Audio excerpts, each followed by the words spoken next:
മുന്നോട്ട് നയിക്കാൻ ഭാരതീയ ജനതാ പാർട്ടിയും NDAയും തന്നെയാണ് നല്ലത് എന്നുള്ളൊരു ബോധ്യത്തിലാണ് ജനങ്ങളെല്ലാം ഇപ്പോഴുള്ളത്. വയനാട്ടിൽ ഒരുപാട് പ്രതിസന്ധികളാണുള്ളത്. ആ പ്രതിസന്ധികൾ തരണം ചെയ്യാൻ ഇവിടെ 40-40 കൊല്ലമായി മാറി മാറി ഭരിച്ചിരുന്ന ആളുകൾക്ക് സാധിച്ചിട്ടില്ല.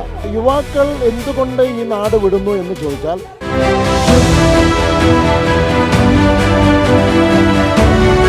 നമസ്കാരം. സ്ഥാനാർത്ഥിക്കൊപ്പം പരിപാടിയിലേക്ക് എല്ലാ പ്രിയപ്പെട്ട പ്രേക്ഷകർക്കും സ്വാഗതം. നമുക്കറിയാം, നിയമസഭാ തെരഞ്ഞെടുപ്പിൻ്റെ പരസ്യ പ്രചരണത്തിന് മണിക്കൂറുകൾ മാത്രമാണ് ഇനി അവശേഷിക്കുന്നത്.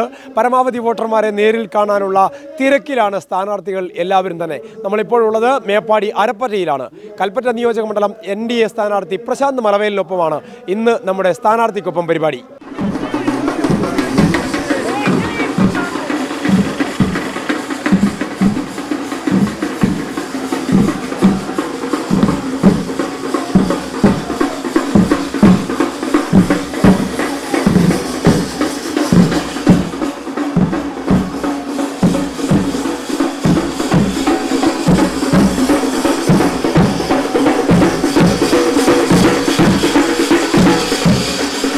അപ്പോൾ താഴെപ്പറ്റിയിൽ അങ്ങനെ നേതാക്കളൊക്കെ സംസാരിച്ചു കഴിഞ്ഞു. സ്ഥാനാർത്ഥി എത്തിക്കഴിഞ്ഞിരിക്കുകയാണ്.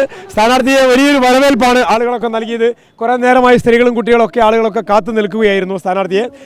പര്യടനങ്ങളൊക്കെ ഇങ്ങനെ പുരോഗമിക്കുകയാണല്ലോ. ഇനി ആകെ നമുക്ക് മണിക്കൂറുകൾ മാത്രമാണുള്ളത്. ജനങ്ങളുടെ ഒരു പ്രതികരണം എന്താണ് ഇപ്പോൾ ഉള്ളത്? നല്ല പ്രതികരണം. ഇപ്പം നമ്മൾ കാണുന്നുണ്ടല്ലോ, നമ്മളുടെ സ്ഥാനാർത്ഥി വരുന്നതും നോക്കി നിൽക്കുന്നു. നമ്മളുടെ പര്യടനത്തിൽ എന്താണ് പറയുന്നത്, നേതാക്കൾ എന്താണ് പറയുന്നത് എന്ന് ശ്രദ്ധിക്കുന്നു. ഇങ്ങനെ എല്ലാ കാര്യങ്ങളും ശ്രദ്ധിച്ചാൽ അറിയാം. കഴിഞ്ഞ കാലങ്ങളിലൊന്നും ഈ തരത്തിലുള്ള ഒരു ആവേശം.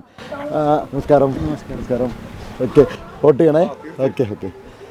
മുൻപ് വർഗീയതയൊക്കെ പറഞ്ഞ് പാർട്ടിയെ അകറ്റി നിർത്തിയിരുന്ന സമൂഹം പോലും, അല്ലെങ്കിൽ അങ്ങനെ തെറ്റിദ്ധരിപ്പിച്ചിരുന്ന ആളുകളെ പോലും അവരുടെ തെറ്റിദ്ധാരണയെല്ലാം മാറി ഇന്ന് യഥാർത്ഥത്തിൽ മുന്നോട്ട് നയിക്കാൻ ഭാരതീയ ജനതാ പാർട്ടിയും NDAയും തന്നെയാണ് നല്ലത് എന്നുള്ളൊരു ബോധ്യത്തിലാണ് ജനങ്ങളെല്ലാം ഇപ്പോഴുള്ളത്. നമ്മൾ ഈ കോർണർ യോഗത്തിലെല്ലാം പ്രസംഗിക്കുന്നത് കണ്ടു. വികസിത കേരളം, ആ ഒരു മുദ്രാവാക്യമാണല്ലോ പ്രധാനമായിട്ട് ഉയർത്തിക്കുന്നത്. അതായത് നരേന്ദ്രമോദി രാജ്യത്ത് ഉയർത്തിയ വികസനം ഇവിടെ നമ്മളെ ഈ നാട്ടിലെത്തിക്കാൻ വേണ്ടി BJP പ്രതിജ്ഞാബദ്ധമാണെന്നാണ് പറയുന്നത്. അത് മാത്രമാണോ നിങ്ങൾ പ്രചരണത്തിൽ ഉദ്ദേശിക്കുന്നത്? വേറെ കാര്യങ്ങളും പ്രചരണത്തിൽ ഉപയോഗിക്കുന്നുണ്ടോ? അല്ല, വികസിത കേരളം ഒരു വസ്തുതയാണ്. അമ്മ സ്ഥാനാർത്ഥിയാണ് കേട്ടോ, അപ്പോൾ വോട്ട് ചെയ്യണം. ചേച്ചി വോട്ട് ചെയ്യണം. ശരി, സ്ഥാനാർത്ഥിയാണ്. ഓക്കെ. അപ്പോൾ ഈ വികസിത കേരളം പോലെ തന്നെയാണ്, വികസിത കേരളത്തിൻ്റെ ഭാഗമാണ് വികസിത വയനാട്. വയനാട് വികസിച്ചിട്ടില്ല എന്നുള്ളത് വസ്തുതയാണ്. വയനാട്ടിൽ ഒരുപാട് പ്രതിസന്ധികളാണുള്ളത്. ആ പ്രതിസന്ധികൾ തരണം ചെയ്യാൻ ഇവിടെ 40-40 കൊല്ലമായി മാറി മാറി ഭരിച്ചിരുന്ന ആളുകൾക്ക് സാധിച്ചിട്ടില്ല. അത് എപ്പോഴും സംസ്ഥാനം ഭരിക്കുന്ന കക്ഷിയുടെ ഒരു കക്ഷിയെങ്കിലും വയനാട്ടിൽ നിന്നുണ്ടാകും. പക്ഷേ അവർ പോലും അതിനു വേണ്ടിയിട്ടുള്ള ആത്മാർത്ഥമായിട്ടുള്ള ശ്രമം നടത്താത്തതാണ് ജനങ്ങളെ മാറി ചിന്തിക്കാൻ വേണ്ടി പ്രേരിപ്പിച്ചിരിക്കുന്ന ഘടകം. വയനാട്ടിൽ അതാണ്. കേരളത്തിലെ യുവാക്കളൊന്നും കേരളത്തിലില്ല. എല്ലാവരും വിദേശങ്ങളിലാണ്. അപ്പോൾ യുവാക്കൾ എന്തുകൊണ്ട് ഈ നാട് വിടുന്നു എന്ന് ചോദിച്ചാൽ, ഇവിടെ വ്യവസായങ്ങളോ പുതുതായി സംരംഭങ്ങളോ ഒരു 100 ആൾക്ക് പോലും തൊഴിൽ കൊടുക്കുന്ന ഒരു സംവിധാനമേ ഇല്ല. ഇതുകൊണ്ടാണ് കേരളം മാറി ചിന്തിക്കാൻ വേണ്ടി തയ്യാറായിരിക്കുന്നത്. ഇതോടൊപ്പം ചേർന്ന് സഞ്ചരിക്കാനാണ് കൽപ്പറ്റയിലെ നിവാസികൾക്കും വയനാട്ടിലെ നിവാസികൾക്കും താല്പര്യമെന്നുള്ളതാണ്. മാറാത്തത് മാറും എന്നാണ് പറയുന്നത്. ഇപ്രാവശ്യം മാറ്റുമോ? ഒരു സംശയമില്ല, മാറാത്തത് മാറും തീർച്ചയായിട്ടും. അപ്പോൾ സ്ഥാനാർത്ഥിയെ കാത്ത് ആളുകൾ ഇങ്ങനെ കുറേ പേര് അവിടെ കാത്തു നിൽക്കുന്നുണ്ട്. സ്ഥാനാർത്ഥിയുടെ പ്രസംഗം കേൾക്കാനും ആളുകൾ കാത്തു നിൽക്കുന്നുണ്ട്. അപ്പോൾ അവരെയൊക്കെ വോട്ട് അഭ്യർത്ഥിക്കണം. ഇങ്ങനെ ഓരോരുത്തരോടായി വോട്ട് അഭ്യർത്ഥിച്ച് ഓരോരുത്തരെയും നേരിൽ കണ്ട് പരമാവധി സ്ഥാനാർത്ഥികളെ നേരിൽ കാണാനുള്ള ഒരു ശ്രമമാണ് നടന്നുകൊണ്ടിരിക്കുന്നത്. കഴിഞ്ഞ ദിവസങ്ങളിലൊക്കെ കോർണർ യോഗങ്ങൾ, കുടുംബയോഗങ്ങളൊക്കെ നടത്തിയ ശേഷമാണ് ഇപ്പോൾ പര്യടന പരിപാടി പുരോഗമിച്ചുകൊണ്ടിരിക്കുന്നത്. ഇന്ന് രാവിലെയും ആരംഭിച്ച പര്യടന പരിപാടിയാണ് ഇപ്പോൾ താഴെ അരപ്പറ്റയിൽ എത്തിയത്. അടുത്തത് ഇനി നെല്ലിമാളം, മുട്ടിൽ തുടങ്ങിയ സ്ഥലങ്ങളിലും സ്ഥാനാർത്ഥിയുടെ പര്യടനം ഉണ്ട്. ഓരോ കേന്ദ്രങ്ങളിലും സ്വീകരണ കേന്ദ്രങ്ങളിൽ എത്തി ആളുകളെ നേരിൽ കണ്ട് വോട്ട് അഭ്യർത്ഥിച്ച് അവരോടുള്ള വികസനം ചർച്ച ചെയ്ത്, രാഷ്ട്രീയം ചർച്ച ചെയ്ത് ഒക്കെയാണ് നീങ്ങുന്നത്. എന്താ മോളുടെ പേര്? ദേവനന്ദ. ദേവനന്ദ.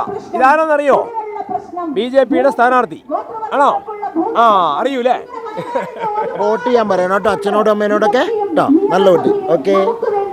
അപ്പോൾ ഓരോരുത്തരെയും ഇങ്ങനെ പരിചയപ്പെട്ടുകൊണ്ടിരിക്കുകയാണ്. കൊച്ചുകുട്ടികൾ എല്ലാവരോടും സൗഹൃദം പങ്കിട്ടൊക്കെയാണ് പ്രശാന്ത് മലവേൽ NDA സ്ഥാനാർത്ഥി ഇങ്ങനെ നീങ്ങിക്കൊണ്ടിരിക്കുന്നത്. അപ്പോൾ നെല്ലിമാളത്ത് ഇനി അദ്ദേഹത്തിൻ്റെ ഒരു കുറച്ച് പ്രസംഗം കൂടി നമുക്ക് കേട്ടിട്ട് അവസാനിപ്പിക്കാം. അവരവരുടെ ഉള്ളിലുള്ള കാര്യങ്ങൾ തുറന്നു പറയാനും സമ്മതിക്കാനുമൊക്കെ പരമാവധി ആളുകളെ നേരിൽ കാണണമെന്നുള്ളത് തന്നെയാണ് നമ്മളുടെയൊക്കെ ആഗ്രഹം.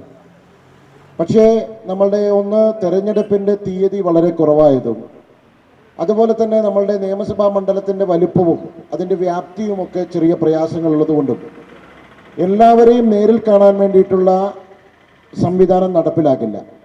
അതുകൊണ്ടാണ് ഇത്തരത്തിലുള്ള പര്യടന പരിപാടികൾ വെച്ച് പരമാവധി വലുതും ചെറുതുമായിട്ടുള്ള എല്ലാ കവലകളിലും കയറിക്കൊണ്ട് പരമാവധി വോട്ടർമാരെ നേരിൽ കണ്ട് കാര്യങ്ങൾ അവതരിപ്പിക്കാൻ വേണ്ടിയിട്ടുള്ള ഇത്തരത്തിലുള്ള പര്യടന പരിപാടി സംഘടിപ്പിച്ചിരിക്കുന്നത്. ഈ 15 കൊല്ലത്തിനിടയ്ക്ക് ഇവിടെ MLA-മാരായിട്ടുള്ള ആളുകളും MP-മാരായിട്ടുള്ള ആളുകളുടെയും കണക്ക് ഞാൻ സൂചിപ്പിച്ചു.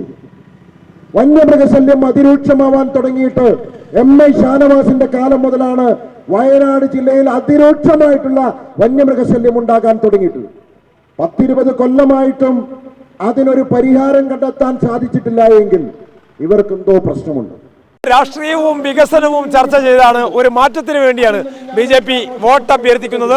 പരീക്ഷണാടിസ്ഥാനത്തിലെങ്കിലും ഇപ്രാവശ്യം BJPക്ക് വോട്ട് ചെയ്യണമെന്നാണ് അവർ ആവശ്യപ്പെടുന്നത്. അങ്ങനെ അരപ്പറ്റയിലെ പര്യടനം പൂർത്തിയാക്കി അടുത്ത കേന്ദ്രത്തിലേക്കാണ് BJPയുടെ NDAയുടെ സ്ഥാനാർത്ഥി നീങ്ങിയിട്ടുള്ളത്. വൈശാഖിനൊപ്പം CV ഷിബു, വയനാട് വിഷൻ.